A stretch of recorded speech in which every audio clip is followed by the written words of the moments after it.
Hello everybody, this is Toys R Us, and for this special figure showcase and review we're going to be looking at the 1988 Generation 1 Autobot. This is one of their small twin Target Master figures known as Scoop. So in this video we're going to have a detailed look at him in both of his modes, help you decide how you want to display him. Because he's a vintage figure, I'm going to point out things that you need to be aware of if you have to one for yourself. We'll have a look at the two Target Masters that come with him and how they can be used in both modes. We can also bring in one of the other versions of him that was released in the Thrilling 30 toy lineup, and as I'm lucky enough to have one still in the packaging, we can have a look at how he was packaged when he first came out. So as you can see, quite a bit to get through with this video. So as I start to pop all these away, I'd like to remind anybody who's not subscribed to the channel, if you'd like to hit that subscribe button for me now please, because it really will help me out. Right, let's start off with the robot mode then. So these are pretty much as basic as they come figures. By the time you got to 1988, the transformation schemes on them were relatively simple. In fact, that's a bit of a fib. They were very simple, but they all had little gimmicks. You can pretty much tell by looking at this, the transformation process is just a case of folding over the legs, bringing over the dig part, and again tucking away the arms. But I'm not going to be showing you that on here. I'll just show you on the back. I want to just show you the robot mode. So things that you're looking out for if you want to get one of these yourself is this gets corroded in there quite easily. In fact, there is one which is starting to go on the inside of that. Stickers are pretty much, obviously with it being vintage, always damaged, and again missing the Target Masters. However, if they are missing the Target Masters, you can still display this in either mode, no problem whatsoever.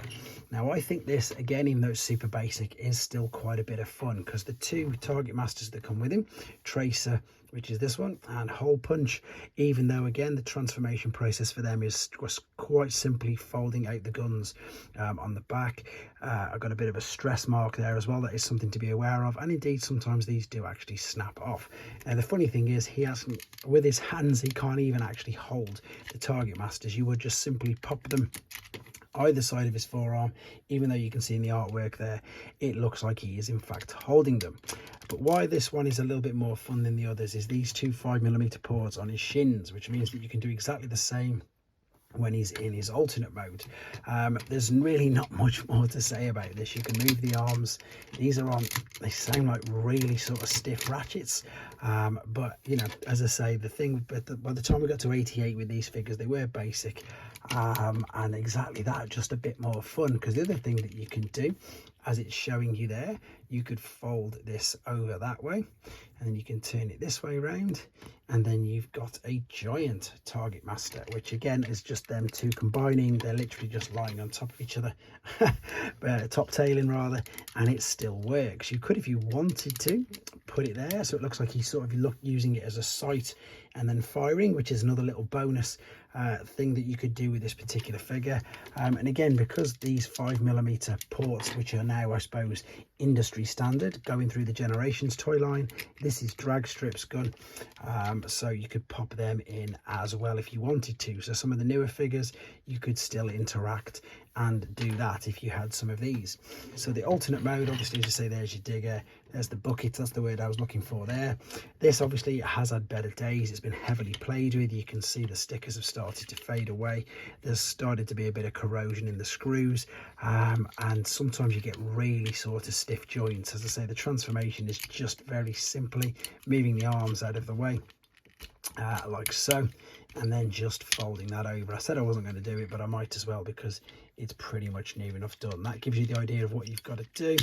I'm just going to turn it back around, but as I said, with these you can either put them on the front like that, which looks pretty good, or you could, of course, as you can see, you could put one on the back, well, both of them on the back, to be honest, or you can do pretty much what I do. I tend to display with just the Target Masters standing next to them.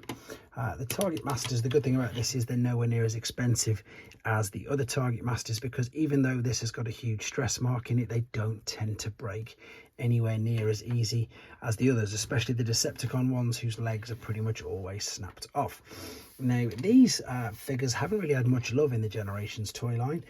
He's had one update that I've got anyway. I don't think there's many more. I've probably jinxed myself now. I should have checked TF Wiki, but to my knowledge, the small Target Masters, as I said, it didn't get much love at all. This is the Thrilling 30 version of him, and you can see straight away he's a huge upgrade, but still this could be upgraded even more. Look at all the gaps on the back of him, etc.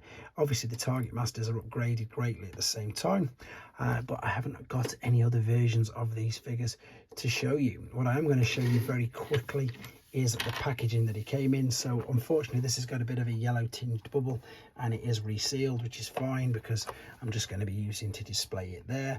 You can see there's the names Tracer and Hole Punch, and as I say, if we spin it round to the back, no instructions needed, because as I mentioned, the transformation process is fold out the legs, the arms, and then the head will come there as well.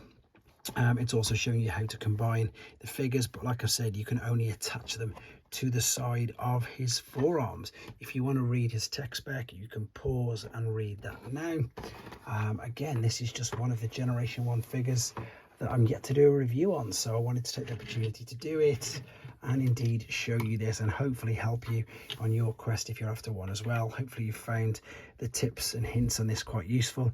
Main thing, as I say, just keep an eye out for your corrosion. The good thing about this is, I've already said, you can get away with him missing both Target Masters and then sort of piecing together a bit later if you wanted to. But there we go, guys. This is the 1988 Target Master Autobot Scoop. Let me know what you think in the comments. Take care.